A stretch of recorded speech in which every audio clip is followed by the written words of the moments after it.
आवाज आनी चाहिए दोनों एकदम जोरदार हो। वापसी बोलिए।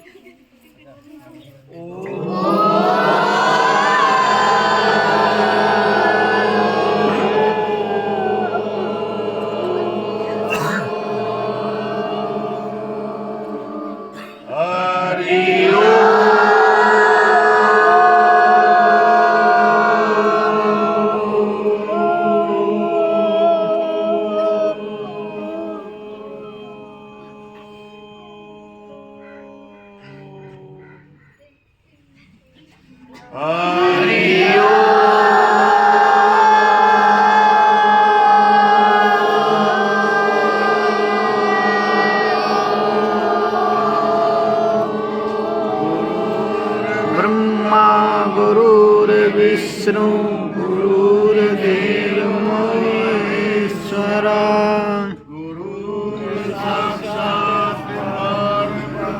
तस्मै नमः। ध्यानमूलं गुरुर्मूर्ति पूजामूलं गुरुपदम् मंत्रमूलं गुरुवाक्ये मोक्षमूलं गुरुकृपरपम् अखंडं मंडलाकारं व्याप्तं येन चराचरं तत्पद्मदर्शितं येन तस्मै श्री गुरुवे नमः। ब्रह्मानन्दं परमसुखदं कैवल्यं ज्ञानमूर्तिं द्वन्द्वातीतं गगनसदृशं तत्त्वज्ञानलक्ष्यम् एकं नित्यं विमलमचलं सर्वधी साक्षीभूतं भावातीतं त्रगुणरहितं सद्गुरुतं नमः। चैतन्यं शाश्वतं शान्तं व्योमातीतं निरञ्जनं नादबिन्दुकलातीतं तस्मै श्रीगुरुवे नमः। नीलाम्बुजश्यामलंगं कोमलांगं सीतासमारोपितभागवां पाणुमहासायकचारुचापं नमामि रामं रघुवंशनाथं वसुदेवसुतं देवं कंचचाणूरमर्दनं देवकी परमानंदं कृष्णं वन्दे जगद्गुरु कृष्णं वन्दे जगद्गुरु। प्रेम से बोलिए सच्चिदानंद भगवान की जय। देव महाराज की जय हो। देव की जय देव महाराज की जय हो। माता की जय हो। सत्य सनातन धर्म की जय हो। ब्रह्मलीन अमरगिरी जी महाराज की जय हो। बस्ती नगर की जय हो। सत्य सनातन धर्म की आइए 2 मिनट वाणी को पवित्र करने के लिए सभी बड़े प्रेम से भाव से भगवान नाम लीजिएगा। श्री राम जय राम जय जय राम। श्री राम जय राम जय जय राम। श्री राम जय राम जय जय राम। श्री राम जय राम जय जय राम। श्री राम जय राम जय जय राम। श्री राम जय राम जय जय राम। कौशल्या के प्यारे राम कौशल्या के प्यारे राम। कौशल्या के प्यारे राम कौशल्या के प्यारे राम। दशरथ जी के दुलारे दुलारे राम, दशरथ जी के दुलारे राम, दशरथ जी के दुलारे, दशरथ जी के दुलारे राम। जय श्री राम जय जय राम, जय श्री राम जय जय श्री राम, जय श्री राम जय जय राम, जय श्री राम जय जय श्री राम। अर्चनीय वंदनीय प्रातः स्मरणीय जगत नियंता की चरण चरण में विराजमान अखिल ब्रह्मांड नायक परब्रह्म परमात्मा सदगुरुदेव एवं जगत जननी गौ माता के चरणारविंदों में शाश्वत दंडवत प्रणाम करते हुए इस मंच पर विराजमान परम श्रद्धेय परम आदरणीय महामंडलेश्वर डॉक्टर स्वामी शिव स्वरूपानंद जी महाराज और परम श्रद्धेय परम आदरणीय जिनके संरक्षता में और जिनके आप सभी सहयोग से और यहाँ हमारे अमर गिरि जी महाराज के प्रतिष्ठान इस मठ पर जो मठाधीश है परम पूज्य परम आदरणीय हमारे घनिष्ठ और परम स्नेही हमारे पूज्य महंत देव गिरि जी महाराज और थानापति हमारे जूना अखाड़े की शान है और हमारे शाही स्नान जो कुंभ में निकलते हैं उन शाही स्नान के अंदर हमारे अग्रिम भूमिका रहती है हमारे ऐसे देवगिरि जी महाराज।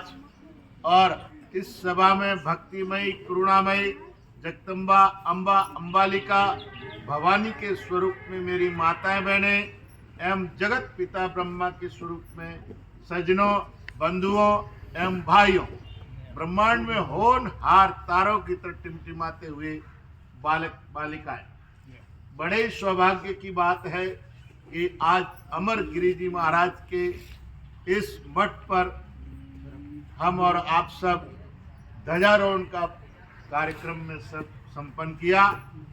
और इस कार्यक्रम का विशेष जो प्रयोजन है आप सभी जानते ही हैं कि 500 वर्षों की तपस्या, 500 वर्षों के राम भक्तों के बलिदान और उस बलिदान का आज हमारे परिणाम निकल के आया है कि हमारे सनातन धर्म के धर्म ध्वज और इष्ट देवता हमारे भगवान श्री राम का अयोध्या में जन्मभूमि में आज मंदिर की प्राण प्रतिष्ठा होने जा रही है और वो प्राण प्रतिष्ठा अभी कुछ ही समय में हो जाएगी। और हमारे हिंदुस्तान ही नहीं पूरे विश्व भर के अंदर एक गौरव की बात है कि हमारे सनातन धर्म की ध्वजा, सनातन धर्म की धुरी आज विजय होकर पूरे विश्व में लहरा रही है। तो हमारे अयोध्या में तो आज दिवाली मना ही रहे हैं। अयोध्या के अंदर तो दुल्हन की तरह अयोध्या सजी हुई है, परंतु अयोध्या ही नहीं हमारा पूरा भारतवर्ष ही नहीं पूरा विश्व के अंदर आज सब शहर सजे धजे और मंदिर दुल्हन की तरह भगवान राम लला के प्राण प्रतिष्ठा का इंतजार कर रही है। उसकी खुशी में राम भक्त सभी आज आखेटबाजी और फूलों की वर्षा करके पूरी अपनी खुशी जाहिर करने का समय है। और हम सब भी आज उसी प्राण प्रतिष्ठा के उपलक्ष्य में आज ध्वजारोहण हुआ है। और अभी जो आगे का कार्यक्रम हमारे पूज्य देवगिरि जी महाराज ने रखा है कि बच्चों को इस समय इस अवसर पर उत्साहित किया जाए, प्रोत्साहित करके उनको सनातन धर्म की शिक्षा और दीक्षा और सनातन धर्म के संस्कार प्रकार कैसे रहे वह कार्यक्रम भी होने जाएगा। और रात्रि में सांस्कृतिक कार्यक्रम दिन में है ना, तो सभी भजन मंडलियाँ और बच्चे भी सांस्कृतिक कार्यक्रम अपनी अपनी प्रतियोगिता में सब आगे आएंगे। और ये सनातन धर्म के लिए विशेष गौरव की बात है कि हम सब एक सनातनी हैं, गौरव से कह सकते हैं कि हम सनातनी हैं। हम इस भारत देश में भी जैसे 500-700 साल गुलाम रहे, वो जो संस्कृतियाँ थी वो हमारे सनातन संस्कृति से विरुद्ध थी, चाहे अंग्रेजों की हो चाहे मुसलमानों की हो, ये सारी की सारी हमारे सनातन धर्म की संस्कृति को मिटाने वाली थी। परंतु फिर भी उन लोगों ने अनेकों प्रयास किए, उनके अनेकों प्रयास करने पर भी सनातन संस्कृति मिट न सकी। क्यों नहीं मिट सकी? कि सनातन संस्कृति सबका मूल है, सबकी धुरी है, सबका गौरव है। ये मिटाने से मिटने वाला नहीं है। और इसमें और तेज आने वाला है और गर्व आने वाला है। तो आज हमारे देखिए, इतने समय पहले जो हमारे राजा होते थे, जैसे राठौड़ी राज के अंदर विरासतों के राजा होते थे, ये विरासत है। इन विरासत में इतने गांव, इतने शहर, इतने नगर का ये राजा है और इसके नीचे ये राजा है।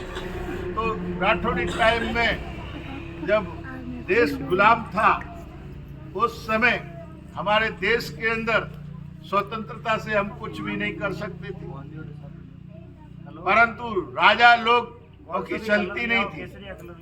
उसके उपरांत 60 वर्ष 70 वर्ष हो गए हमारे देश को आजाद हुए। इतना 1949 को या 47 को स्वतंत्र हुआ और संविधान 49 को लागू हुआ। तब से हमारा राजा जो आए आजादी वाले, वो कोई सनातन संस्कृति वाले नहीं रहे। वो सभी राजनीति पार्टियां और राजनीति कानूनों को चलाते रहे, जिससे हमारे देश की सनातन संस्कृति उभर कर नहीं आई, जहां की तहां ही दबी रही। परंतु अभी 2014 से हमारे सनातन धर्म के संस्कृति के गौरव, जब से हमारे नरेंद्र मोदी इस सिंहासन पर विराजमान हुए, वो नरेंद्र मोदी विराजमान नहीं हुए, वो हमारे सनातन संस्कृति का एक राजा विराजमान हुआ, जिसने हमारे देश के अंदर, राष्ट्र के अंदर, आप बिना चाहिए 5 मिनट ये चाहे 2 मिनट। हाँ। प्रिंस बोले सनातन भगवत नाम की, अमर गिरि जी महाराज की। मैं क्या कह रहा था? हाँ, मैं कह रहा था सनातन संस्कृति का एक गौरव, एक अधिष्ठान, एक धर्म का बंब उस गद्दी पर विराजमान हुआ। वो कोई इंसान नहीं, वो कोई देवता नहीं, वो तो साक्षात सनातन संस्कृति ही है, जो कि हमारे देश के अंदर राजा आता है, अपनी गद्दी का तो सभी सोचते ही हैं कि मेरी गद्दी बरकरार रहे, परंतु उस राष्ट्र की संस्कृति, संस्कार बरकरार रहे और प्रतिष्ठा बनी रहे, ये बहुत कम सोचते हैं। जो 70 वर्षों के अंदर कोई ऐसे राजा ने नहीं सोचा कि हमारे सनातन धर्म की संस्कृति मजबूत हो, देश विदेश प्रदेश में सनातन संस्कृति का ध्वज ले रहा है। परंतु 2014 से ऐसा व्यक्ति के रूप में वहां बैठा, जिसने हमारे सनातन संस्कृति के जैसे जो धर्म स्थल, हमारे मुख्य धर्म क्षेत्र जैसे बनारस, काशी, प्रयाग, उज्जैन और हरिद्वार, ऐसी जगह तीर्थों में कॉरिडोर जैसे मंदिरों की स्थापना करके, अयोध्या जैसे, अयोध्या को आप अगर जाकर देखेंगे तो पहचान नहीं पाएंगे कि आज से 10 साल पहले अयोध्या का स्वरूप कैसा था और आज स्वरूप कैसा है।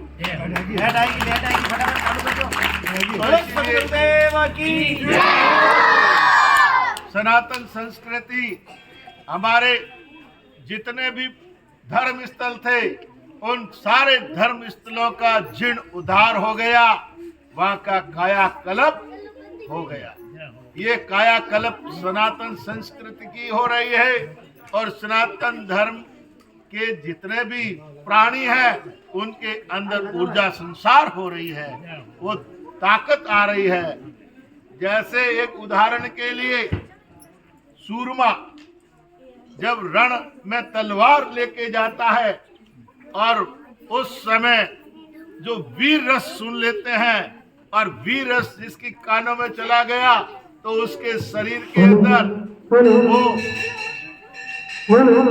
योद्धा का वो बल प्राप्त हो जाता है, जो एक बल के अंदर 10-10 आदमियों का बल आ जाता है और 10-10 हाथियों का बल प्रकट हो जाता है और युद्ध में तलवार से गर्दन उड़ जाती है, फिर भी दुश्मन के ऊपर रुकता नहीं है और वो बिना धड़ ही दुश्मन की सेना का संहार कर देता है।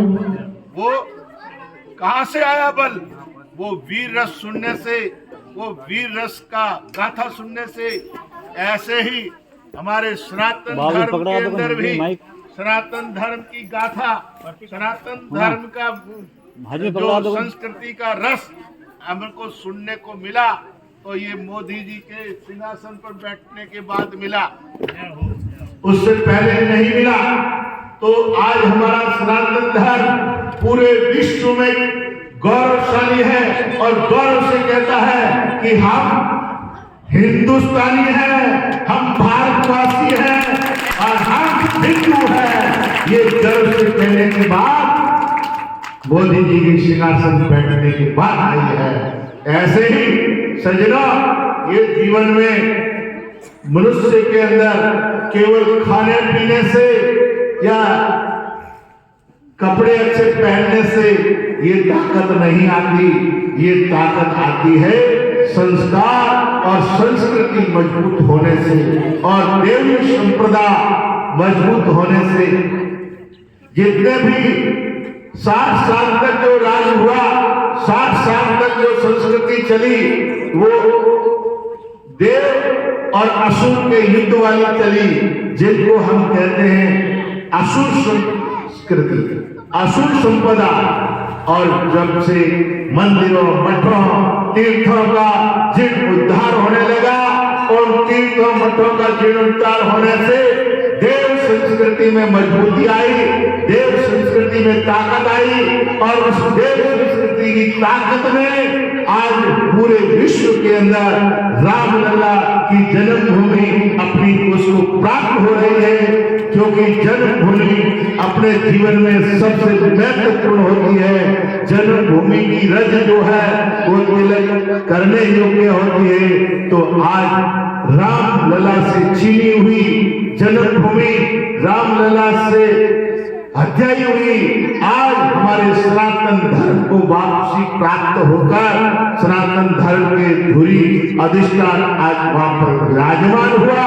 तो हम भी कह सकते हैं गौरव से कि हम हिंदुस्तानी हैं, हम भारतवासी हैं, हम राम के अनुयायी हैं। भगवान राम ने इस सनातन संस्कृति को मजबूत कैसे किया कि माता पिता गुरुओं के साथ किस तरह से व्यवहार किया जाए, ये भगवान राम ने बताया प्रैक्टिकल के अंदर। भगवान राम ने कहा कि छोटे भाइयों के साथ कैसे व्यवहार किया जाए, माता के साथ कैसे, पिता के साथ कैसे। तो भगवान राम का जब वनवास हुआ और वनवास 14 वर्ष तक भोग कर जब वापसी अयोध्या में आए, तो पूरे अयोध्या वासियों को कैसी खुशी रही। और वही 14 वर्ष का वनवास जगह आज 500 वर्ष, 494 वर्ष का वनवास भोगकर रामलला अपनी जन्मभूमि में वापसी आज अभी कुछ क्षणों में ही स्थापित हो जाएगी।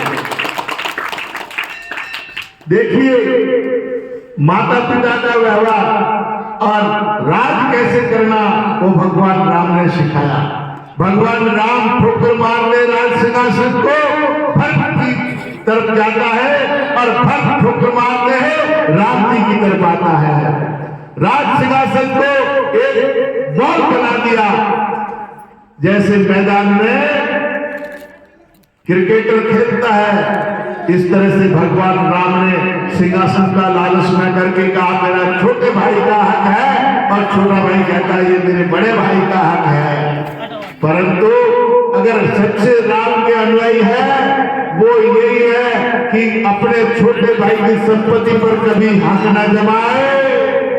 आप भी ठाकुर जब होंगे, संस्कारवान जब होंगे कि आप भी अपने छोटे भाइयों को वो प्यार दे, वो प्रेम दे जो राम जी ने दिया था, बल्कि ऐसे नहीं कि अपने छोटे भाई की जमीन पर भी कब्जा कर दिया जाए, उसकी संपत्ति पर कब्जा कर ले। तो आप राम के अनुयायी नहीं हैं, आप तो रावण के अनुयायी हैं। अब रावण का अनुयायी बनना हो तो अपने छोटे भाइयों की संपत्ति पर कब्जा अवश्य कर लेना, तो हमारे भगवान श्री राम आएंगे और आपको वहां पहुंचा देंगे जहां राम जी ने रावण को पहुंचाया। इसीलिए कभी भी ठकुराई असली तो वही है कि अपने छोटे भाई को वो प्यार दे और वो बड़े भाई को भी वो छोटे भाई प्यार दे, वो सम्मान दे, वो इज्जत दे कि मेरे बड़े भाई ने जो कह दिया है वही होना है। ऐसा नहीं कि वो बात काट के लाभ उठा ले, ऐसा भी नहीं। भगवान राम के संस्कार ये है।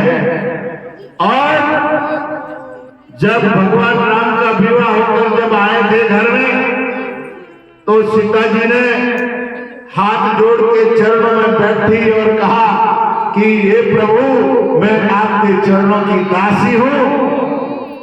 तब भगवान राम ने कहा नहीं, तू दासी नहीं है, तू अर्धांगिनी है। क्या है? अर्धांगिनी है। ये सिंहासन के आधे सिंहासन की हकदार है, तू चरणों में बैठने के हकदार नहीं है। यानी स्त्री का सम्मान करना भगवान राम ने सिखाया। जो लोग नारी को छोटी समझते हैं, दासी समझते हैं, उस पर अत्याचार करते हुक्म चलाते हैं, तो भगवान राम का न्याय नहीं हो सकता है। वो भगवान राम ने कहा कि पहला संकल्प करो सीधा कि आज से अपने को दासी नहीं मानोगे, आप अपने को मेरी अर्धांगिनी मानोगे। जब मैं राम जब पूरा होगा, जब सीता मेरे साथ होगी। इसीलिए बोला जाता है सीताराम सीताराम सीताराम राधे श्याम। राधे श्याम। तो स्त्री का सम्मान भगवान राम ने किया। आपने से पहले स्त्री का नाम, आपके नाम के आगे जो श्री लिखा जाता है ना, वो श्री स्त्री का वाचक है। हर नाम के श्री श्री ठाकुर साहब, गजय सिंह जी, ठाकुर अमर सिंह जी, वो श्री शब्द जो है वो स्त्री का वाचक है, वो नारी का सम्मान है, वो आदि शक्ति जगदम्बा का है। तो आदि शक्ति जगदम्बा कभी किसी की दासी नहीं हो सकती है।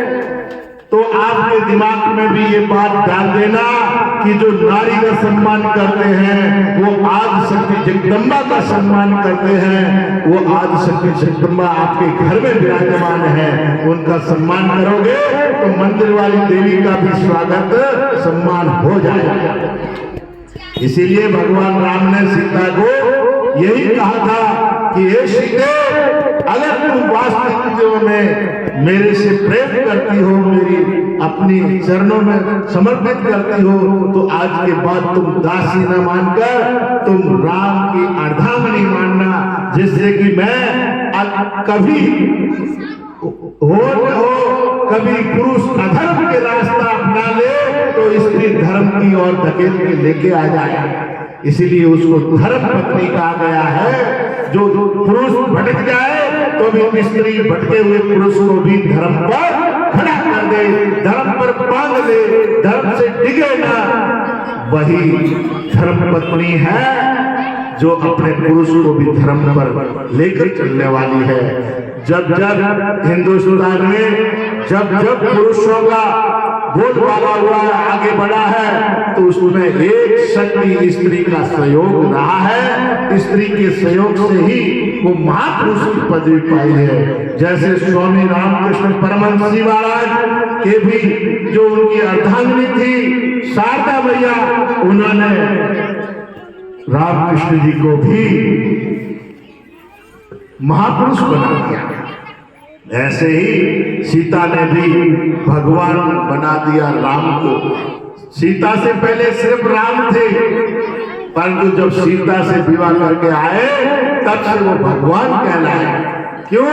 क्योंकि सीता कह सकती थी कि वनवास दिया तुम्हारे पिताजी ने तो तुम्हें दिया, मुझे थोड़ी दिया है। मैं तो महलों में पली हूँ, महलों में रहूंगी, जंगलों में नहीं जाऊंगी, मैं काय के लिए भटकूं। आज की होती तो कह देती, परंतु वो संस्कारी थी, संस्कारवान थी।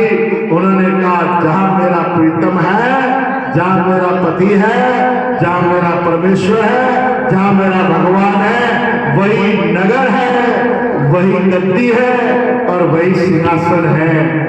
इसीलिए सीता ने वन वन साथ में भटकते हुए भी कभी उनका संग नहीं छोड़ा, और संग नहीं छोड़ने से उसने राम से भगवान बना दिया। ये सीता की कृपा से है। तो इसी प्रकार इस संसार में आज हमारे राम अयोध्या में अपने सिंहासन पर जन्मभूमि में विराजमान हो रहे हैं। ये हमें बड़े गर्व की बात है। और आज बहुत सुंदर सभी अपने घर घर दीपक जलाए, घर घर रोशनी करें, घर घर सजाए, मिठाइयां बनाए, मारवाड़ी में हीरो बनाओ और खूब जीवो ने जीवो।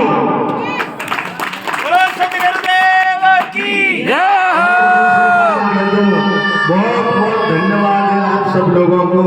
और आने वाली पीढ़ी ने, माने लोगों ने, बच्चों ने थोड़ा नशे पत्ते को दूर रखा और केसरियों जीवो, खूब जीवो, दोनों जीवो, पर नया चेला मत तैयार करो। नया चेला बनावेला तो पछे अपनो देश राम में नहीं रहेगा। पछे क्या के वो तो साधु और है, महादेव जी रो है। तो मैं एक बात कह दूं भाई, बुरो लागे तो भले ही लागे जो, पर क्या उनमें तो नहीं रहे। कारण के महादेव जी सा वो पीरता आंकड़ा धतुरान है। तो अरे भाई महादेव जी आंकड़ा धतुरा पीरता थे, महादेव जी ना भगत हो तो महादेव जी तो समुद्र में निकलियो हला हाथ कर दो विश्व वे पियो पे थे वही पी लो कभी।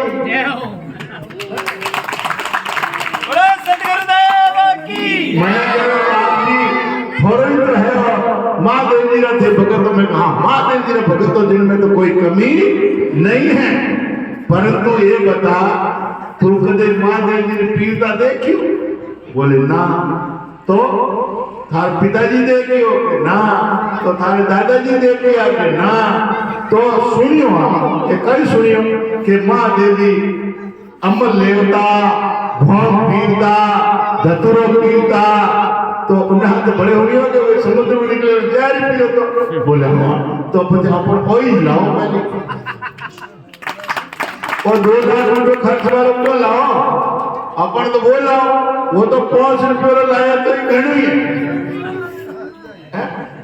और ऊंदरों की दवा कितना रुपये लाओ करें? वह एक टिकड़ी लाओ जगह सैकड़ों ऊंदरों ने कौन दे।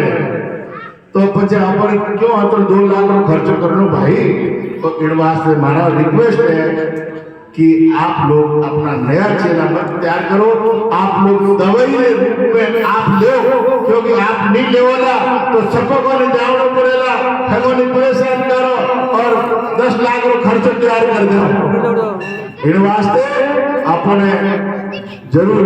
और दूसरा माने आज देवगिरी जी महाराज बुलाया, और देवगिरी जी वैसे हमारे ये आचार्य महामंडलेश्वर बहुत बिजी और समय भी नहीं मिलता, फिर हमारे को भी आपने कहा आज कई जगह 10-15 जगह कार्यक्रम हैं, तो इतना व्यस्त होते हुए देवगिरी जी निवेदन पर और आप लोगों ने ये दर्शन वास्ते देवगिरी जी गयो कि आप जरूर आओ।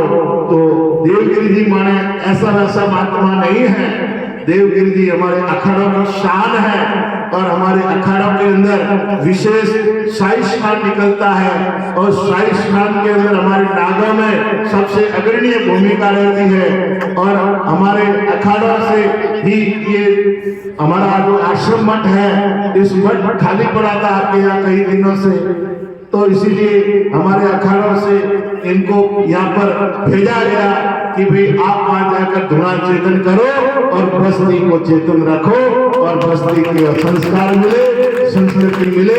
तो आप को अखाड़ों ने तो भेजा ही है, हम भी आपको ये सौंप रहे हैं हमारी धरोहर, इस धरोहर का आप ध्यान रखें और कोई इनमें आज तक हम लोगों ने कुलक्षण नहीं देखा, ये हमेशा गौरवशाली रहे हैं और आप ही के परिवार के रहे हैं और आपके परिवार के आगे महापुरुष भी गए थे और अभी ऐसे ही महापुरुष को यह भेजा, आपको भी गर्व की बात होनी चाहिए और आप पूर्ण रूप से इनकी बात का, इनके वचन का मान करना, सम्मान करना, आदर करना, जिससे आपके अपने नादिया गांव की शान दुनी रात धोनी चौगनी बढ़ती रहे। ये हमेशा आप लोग भी इन शब्दों का ध्यान रखना और सम्मान के साथ में आगे आने वाला कुंभ है, इस दिनों में कुंभ आएगा, उस कुंभ में हमारे आप चलते हैं, कुंभ के साई में रहते हैं और आप लोग भी अपने गांव से बढ़ चढ़कर साथ में जाइएगा और कुंभ में देखिए जलवा, तो देखिए हमारे संतों का कहते हैं कि अरे बिरसा जैसे तो दे मोदी की मठोट को देख, तो आप कुंभ में चलकर हमारे मोदी की मठोट को देखना कि कैसी मठोट है, क्या है। तो आप लोग भी कुंभ की तैयारी करना और महाराज जी के साथ में चलना, हम सब लोग वहां मिलेंगे और आप समय समय पर बुलाओगे और हम सब आएंगे और सतगुरुदेव की जय हो, गिरिजी महाराज की जय हो, गिरिजी महाराज की जय हो, गिरिजी महाराज की जय हो, हरण गिरिजी बापू की जय हो, गिरिजी बापू की जय हो, सब संतों की जय हो, बस्ती नगर की जय हो। और अभी एक बात लास्ट में एक और कह दूं, भगवान रामलला विराजमान हुए हैं आज और हम सब उसकी खुशी मना रहे हैं। उसके साथ साथ हम एक चीज और हमको पहले इतने दिन तक तो हमारे राम जी की जमीन जो सीनी हुई थी उस पर अफसोस था, दुख था, कष्ट था। अब इसके साथ साथ हमारे राम जी की माँ कौन थी? गाय माता थी, तो गाय माता का रक्त भी इस धरती पर गिर रहा है जब तक हम भारतवासी चैन से नहीं बैठ सकते हैं। तो इसलिए सज्जनों, हमने इस पर विचार किया और हमारे संत समाज आंदोलन लड़ते लड़ते भी कई शहीद हो गए कि राष्ट्र माता बनाया जाए। तो राष्ट्र माता बनाया जाए, उसमें कई चीजें अड़चने आती है। क्या अड़चने आती है कि हमारे देश में धर्मनिरपेक्ष देश है। क्या धर्मनिरपेक्ष कह रहे हैं, पर वैसे तो धर्मनिरपेक्ष नहीं है, पंथ निरपेक्ष है। धर्म तो हमारा एक है, सनातन ही है। सनातन धर्म के अलावा हमारे देश के अंदर कोई धर्म की मान्यता नहीं है, परंतु पंथ निरपेक्ष है कि किसी भी पंथ का व्यक्ति हमारे भारत में निवास कर सकता है, चाहे मुसलमान पंथ का हो, चाहे ईसाई पंथ का हो, चाहे जैन बौद्ध किसी का हो, वो अपने अपने पंथ के अनुसार रह सकते हैं। परंतु धर्म तो सनातन ही है और सनातन धर्म की ध्वजा के नीचे सबको आना चाहिए। तो इस चक्कर में हमारे गाय को कत्लखानों में बेची जाती है। अब देने वाले कौन है? हम लोग ही हैं, तो हम लोग भी पापी हैं। तो इससे हमें क्या करना है कि गवर्नमेंट से एक मांग करनी है क्या मांग करनी कि गाय को कैटल शब्द से बात किया जाए। कैटल में आते पशु, जैसे गधा, घोड़ा, बकरी, भेड़, ये पशु है। गाय पशु नहीं है, गाय पशु नहीं है। गाय के दूध नहीं होता, पशुओं के दूध होता है। और पशुओं में दूध सबसे बढ़िया किसका होता है? भैंस का, बकरी का, भेड़ का। भेड़ का दूध टूटी हुई हड्डी को जाम कर देता है, एकदम ठीक कर देता है। और बकरी का दूध एकदम डायबिटीज वाले को ठीक कर देता है, ऊँटनी का, बकरी का दूध। और भैंस का दूध एकदम मजबूत बना देता, भैंसे की ताकत पैदा कर देवे। परंतु गाय का दूध नहीं होता है, गाय का अमृत होता है। क्या होता है? अमृत होता है। गाय के दूध को अमृत की उपाधि मिली है, अमृत तो पैदा करता है। और गाय का घी एक चम्मच अग्नि के ऊपर डाल देते हो, 10,000 ऑक्सीजन पैदा करता है। कितना?